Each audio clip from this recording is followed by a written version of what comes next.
Every other week, I'm going to take a look at an episode of Critical Role, briefly recap the story, and then figure out what lessons we can learn from it. Some of these will be lessons for Dungeon Masters, but others will be lessons for players, because there's hundreds of episodes of this show. I think I'll find something to talk about no matter what. I'm starting with the first campaign, Vox Machina, because that story is complete. Unlike the current campaign, it is something that we have a lot of information about the behind the scenes of, and the decisions that Matt was making, and that makes it a little bit easier for us to discuss his decisions as a Dungeon Master. Also because while Vox Machina is in theory the best place to start, as I've talked about before, there are all sorts of issues with starting here. There are technical issues and cast changes, and if you don't want to watch these episodes but still want to know what happens, that is something these videos will be able to do. I will hit some of the highlights of the story along the way. So let's start with the first episode of Critical Role that any of us saw as an audience.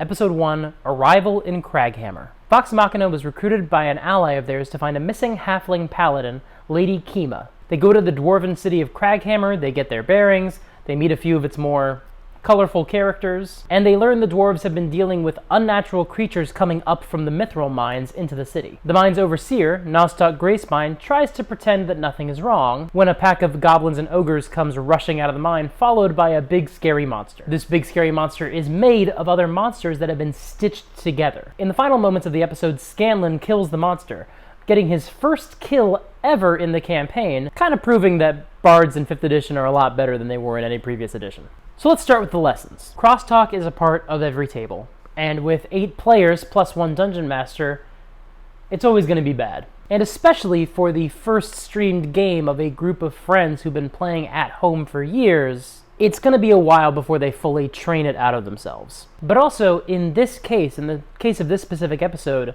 the crosstalk kind of reflects the fact that not all the players are interested in the same parts of the story for most of the session. The approach Critical Role takes to new settings, to new cities, is not right for everyone. We practically follow the party in real time as they enter the city, explore, ask around, drink, and kill time. Many groups, and many actual play shows, are much better served by jumping into the tavern, or jumping straight to the mines. You hear the last place that Kima was spotted was in the Grey Spine mine, so you go and talk to the foreman, and by doing so you would effectively skip 2 hours of this episode. But that is not this group. Throughout the series, Matt will sometimes try to speed things up by saying, for the sake of brevity, or for the sake of expediency, and then he'll try to montage something. And almost every time, one of the players will say, before we go there, could I do X? And then we'll end up getting that sort of real-time effect that Matt was trying to cut around, because that is the experience that his players enjoy. I think it has a lot to do with the fact that many of these players came to D&D from video games, and in an open-world game, there is no montage.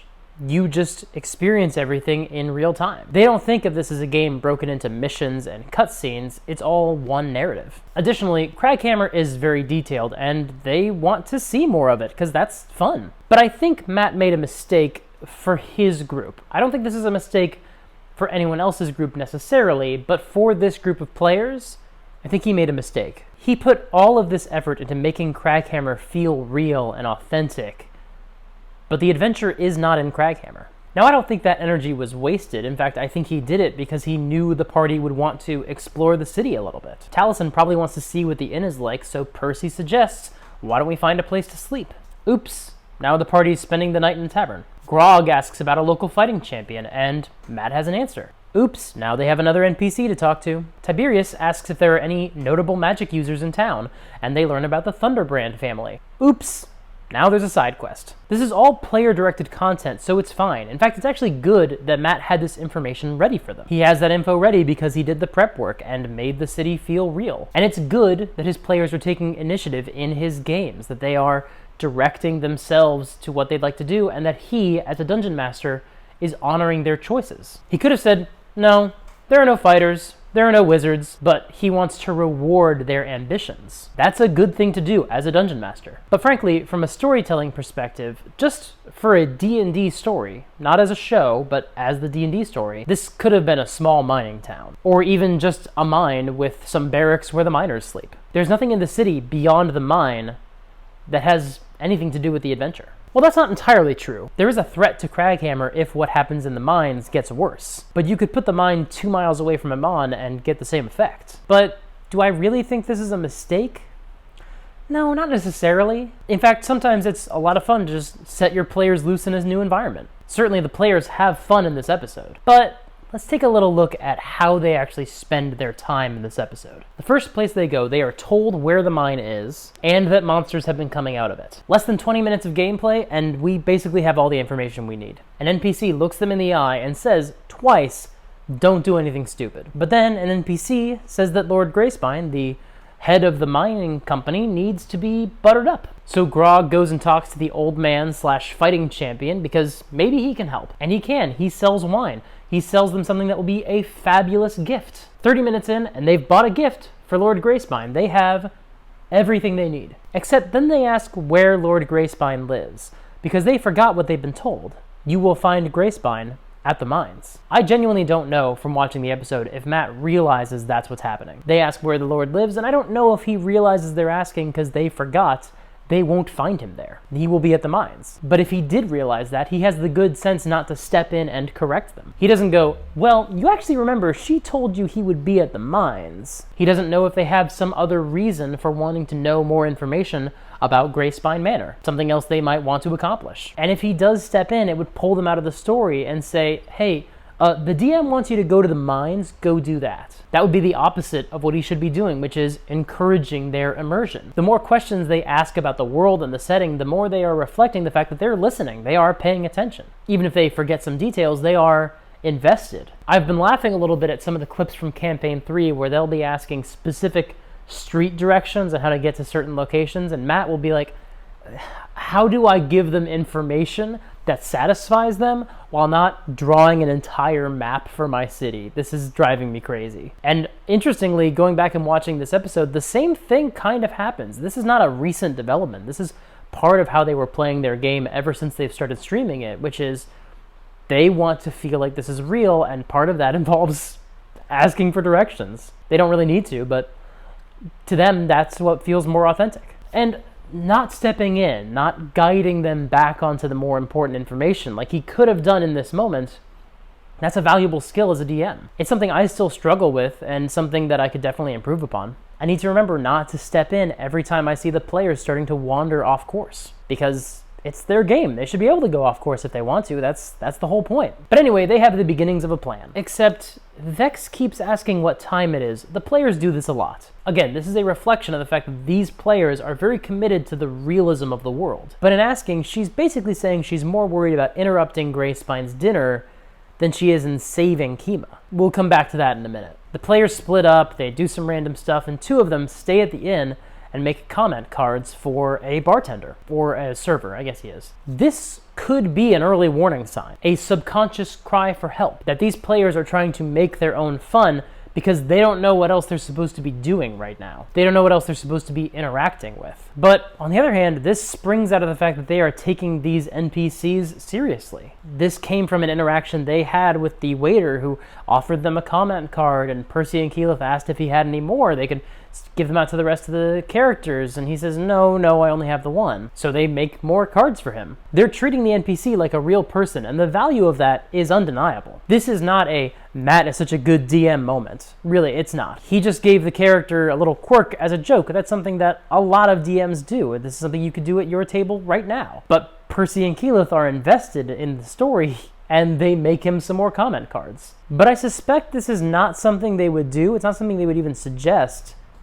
if the mission felt more urgent. But they bought rooms for a week, so they know they're at least spending a night here. They're not going into the mines today, which is arbitrary. They could. As far as we know, they have not taken any damage on the road. They are fully well rested, but they feel, well, what we would do in character is we'd take a night, take some sleep, and then go in. And by making that decision, well, nothing they're doing feels that urgent. Scanlan and Grog go and find a whorehouse, and we get one of the only times that they ever do any sort of non-fade to black, where they kind of roll for the encounter that Scanlan has, which is something that they move away from, and that's fine. As you keep playing, your style is going to change. I mean, speaking of style changes, Matt makes a big point in this episode that short rests are 10 minutes long, and it's not a big deal. There's a change that we made because it keeps the game moving. But it's not going to be long before he is got both feet firmly planted in these short rests or exactly 1 hour camp, because your style changes over time, and also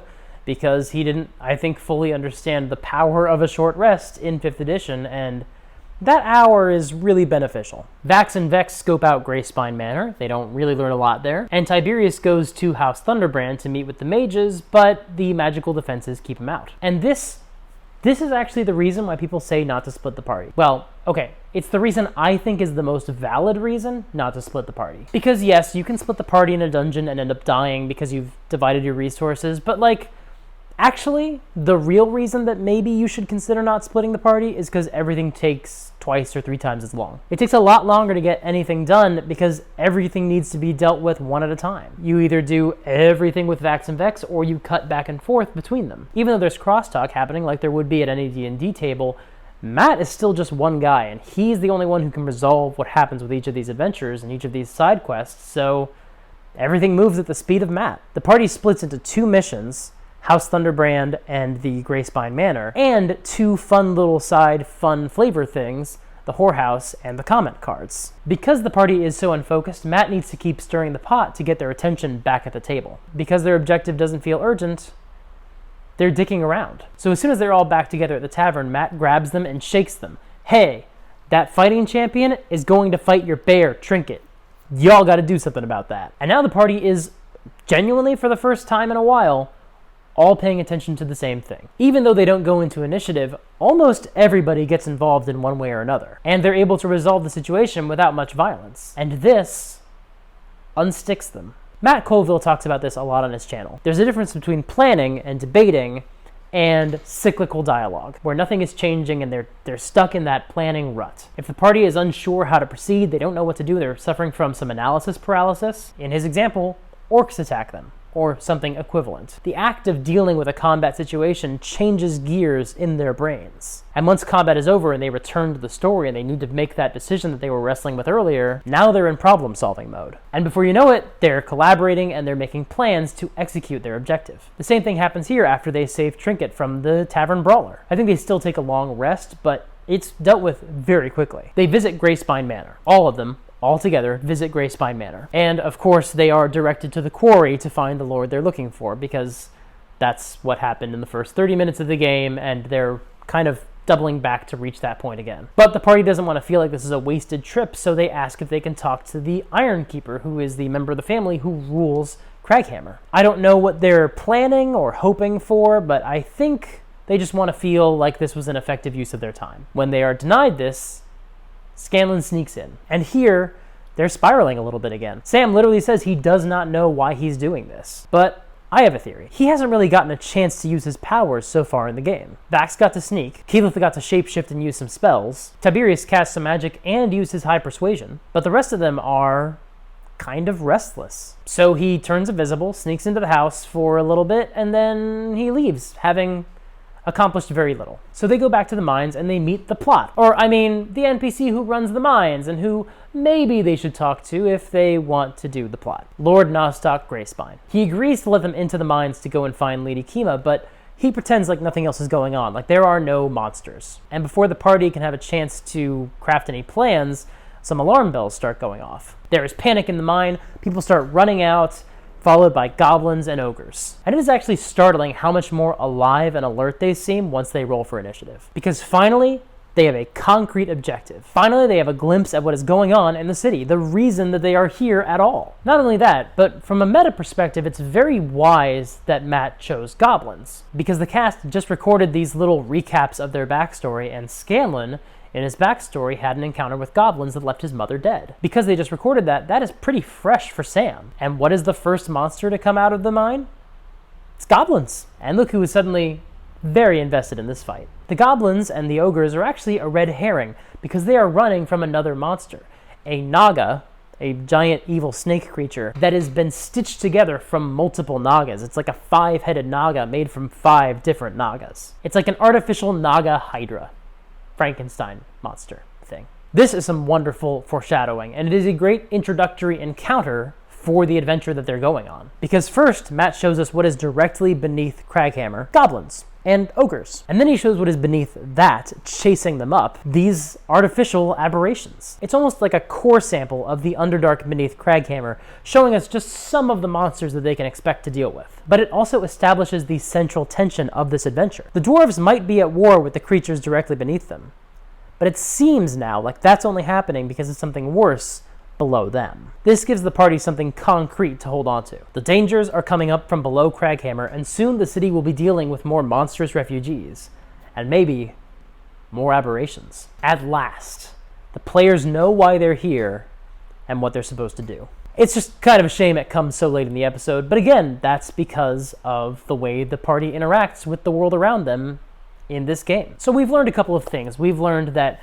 I think it would be wiser if the plot tied in a little bit more concretely to the rest of Kraghammer so that all these side quests had a little bit more tangible information with them. We've learned that it's okay to give your players room to explore, but if they really start to get scattered, if they start to really feel the need to make their own fun, a single encounter can bring them all back together. That happens twice in this episode. And we've seen the value of having a big encounter that introduces all the major themes of the adventure. It doesn't spoil everything that's potentially coming. There's a lot more surprises coming in the next 11 episodes of the show, but it gives them a real hint for what's potentially going to happen when they enter the mines. Thank you so much for watching. If you liked this, hit the like button, and if you want to see more, subscribe. These episodes take quite a bit of work and quite a bit of prep, plus I need to watch episodes of Critical Role that have Tiberius in them, so please share this with a friend, leave a comment, interact with it, let me know that this is successful, that this is something you want to see more of, because I'm going to keep making them, and it would really be nice if you enjoy them. Thank you so much for watching, and until next time, play fair and have fun.